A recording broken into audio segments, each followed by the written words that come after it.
Well, good afternoon.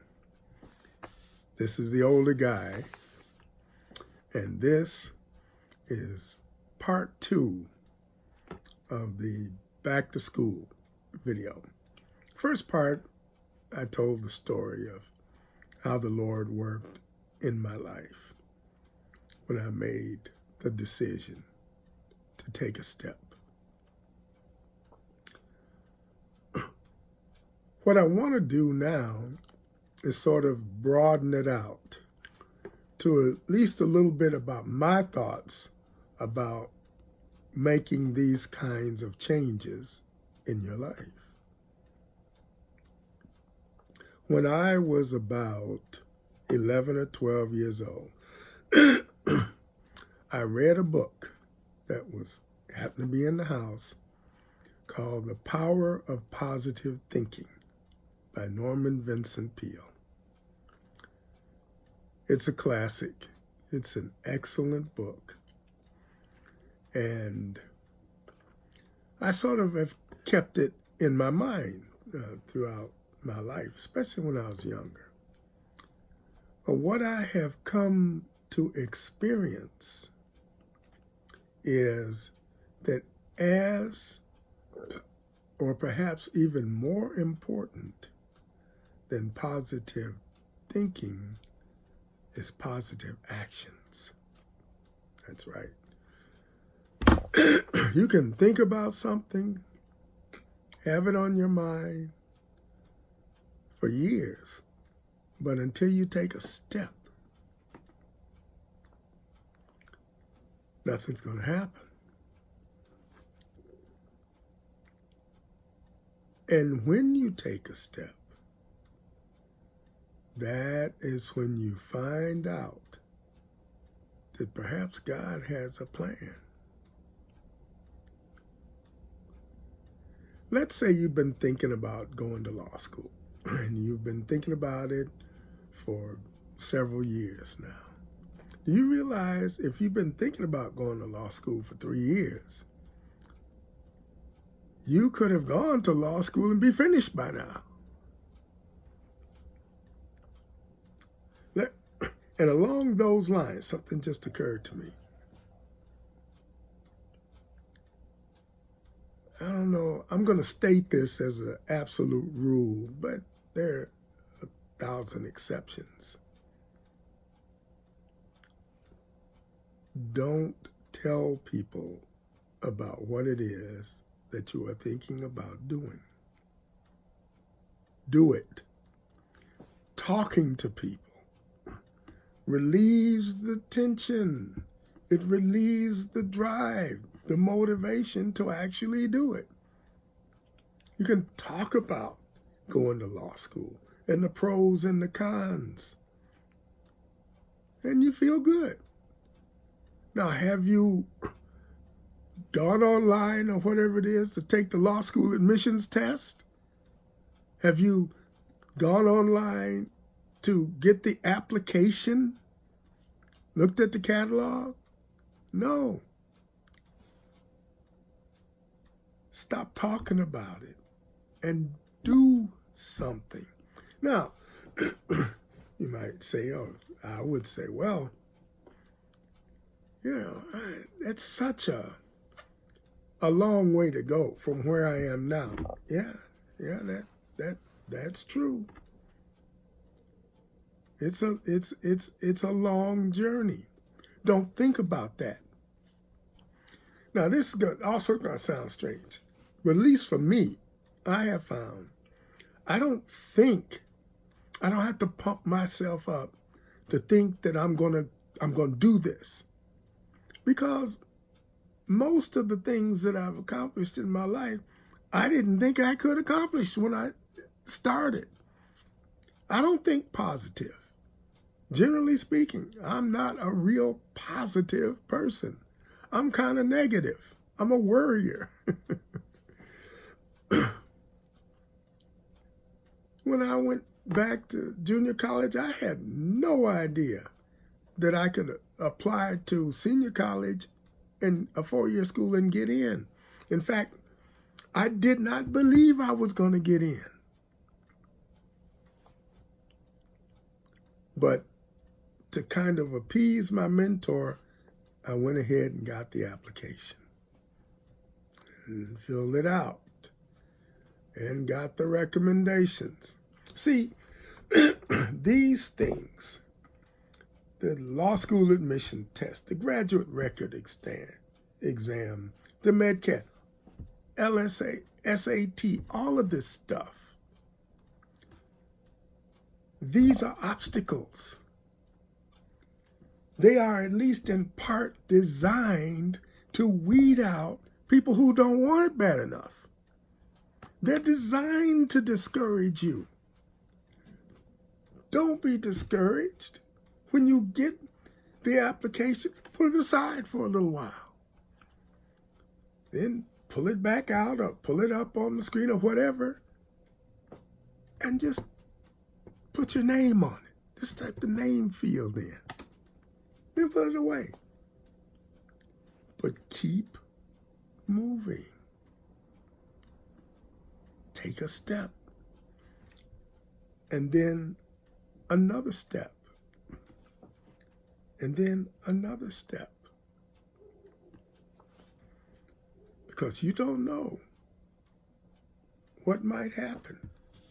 Another thing, if it's something like going back to school or going to a particular kind of medical school or whatever it is, and you look at the application or the catalog, however they do it these days, and you're going to read all of this stuff about the average MedCat score, the average law school admissions test scores, and blah, blah, blah, the average college grades. Forget about all of that.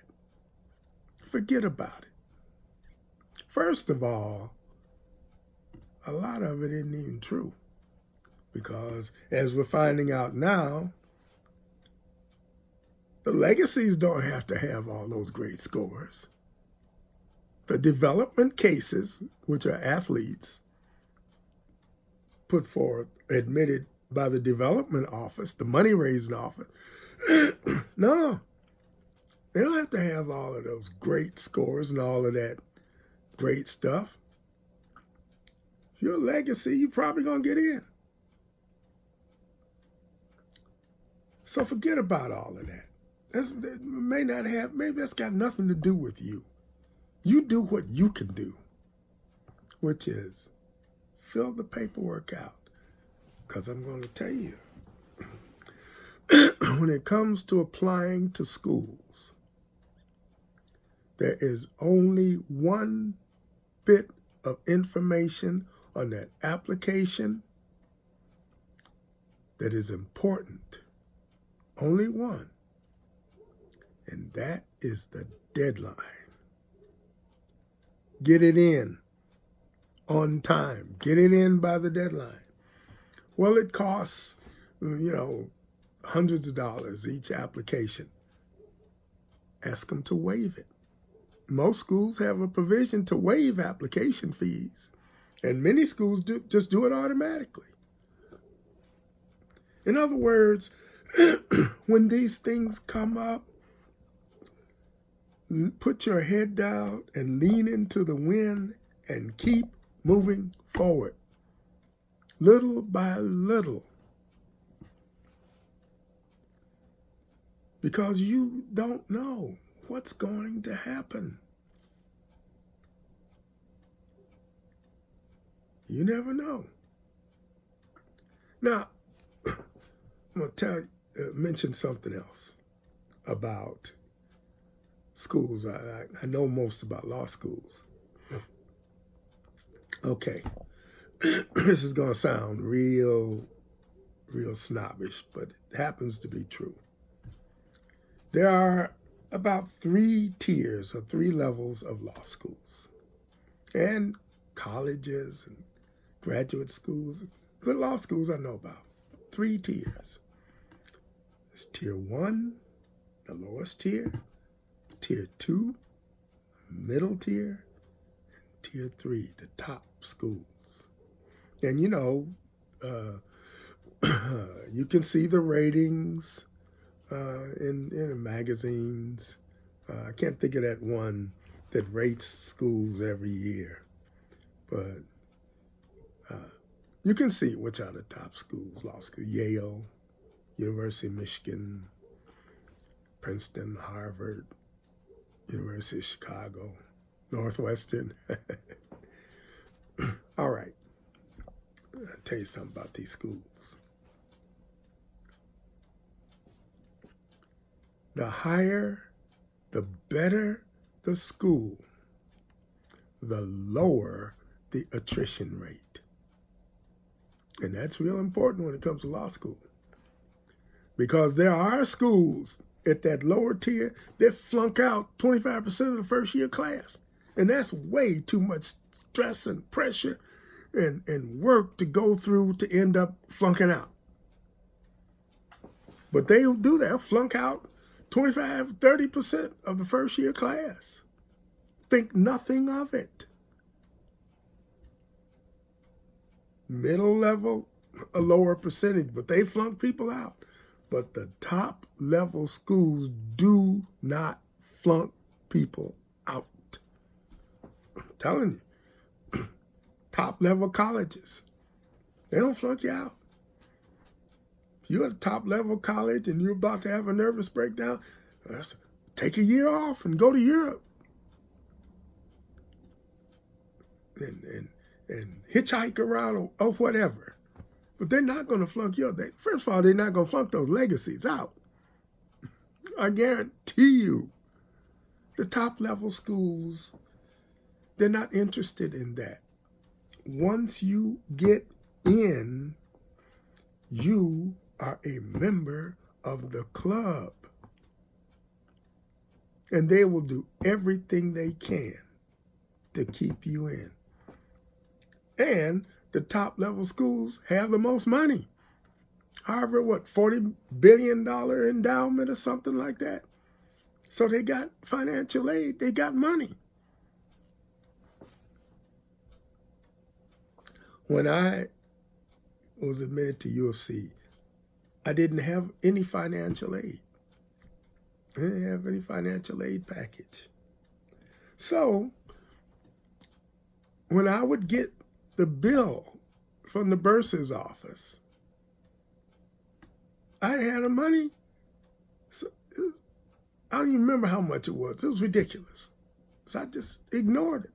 But I had to clear the bursar's office every quarter to get into the library, to get my student ID stamped to get into Regenstein or Harper, whichever it was.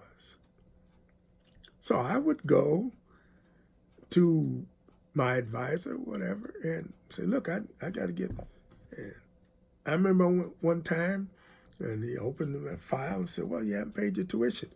But I noticed something, that when he opened my file, stapled to the front cover were my grades.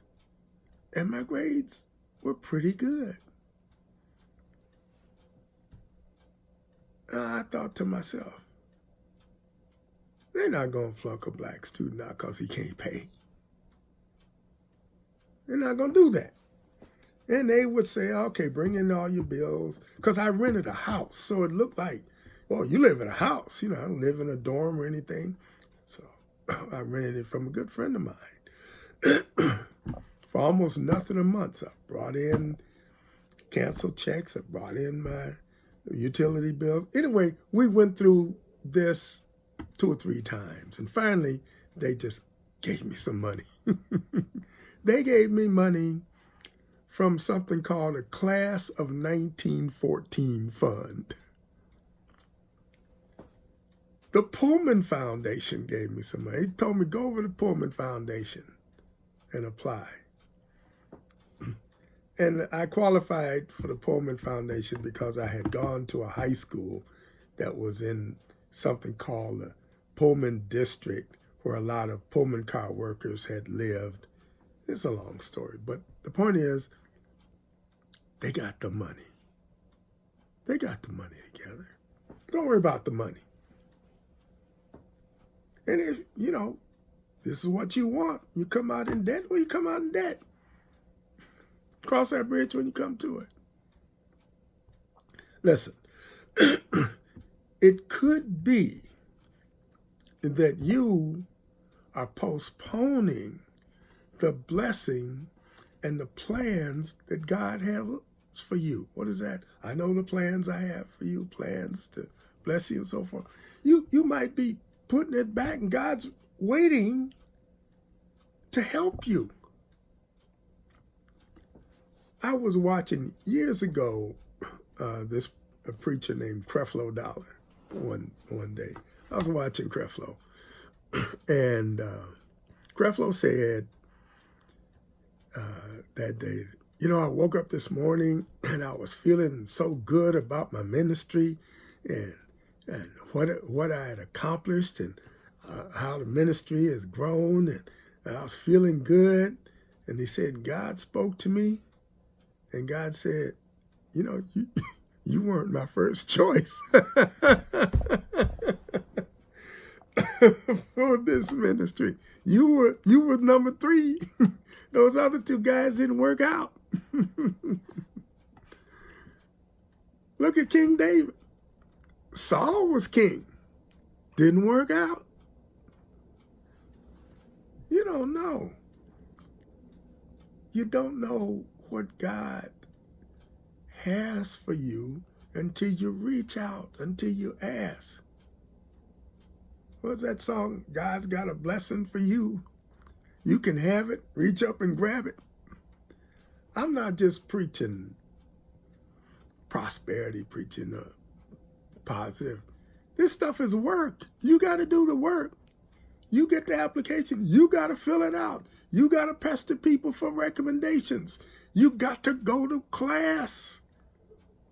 Lord have mercy, in the bar exam. Oh. You have got to do these things.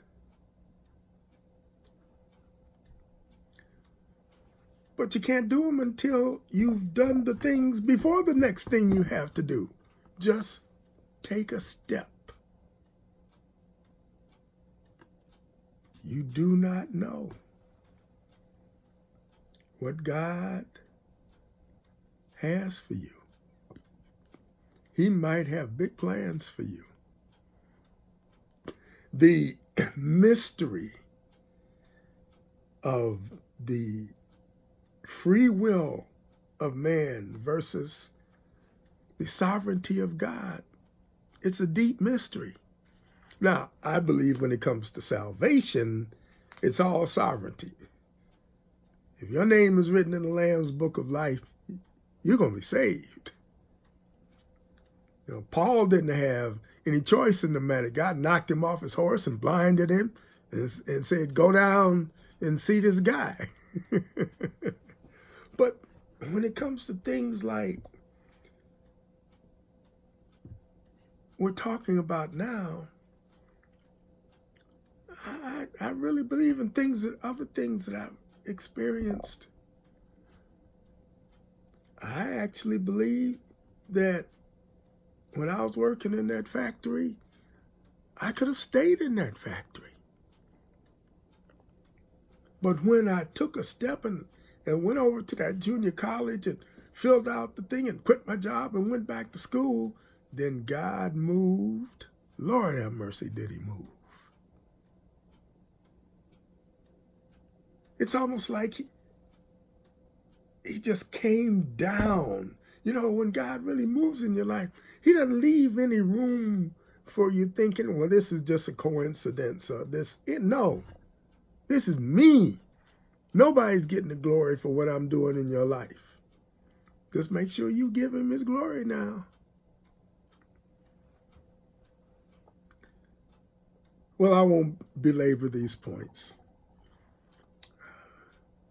I'll just say, keep these things in mind. Take a step. Do one thing toward that goal. And something might come along and encourage you. And next thing you know, and when the years have gone by, you can look back and see how God brought you through. Amen. It's a good life knowing the Lord. You're not in this by yourself. Pray. Ask the Lord. Talk to the Lord about it. And then take a step. I don't believe that the Lord will discourage anybody from doing anything that's a good thing to do. After all, he said, be not weary in well-doing, for in due season ye shall reap, if ye faint not. Amen. God bless. God bless you all.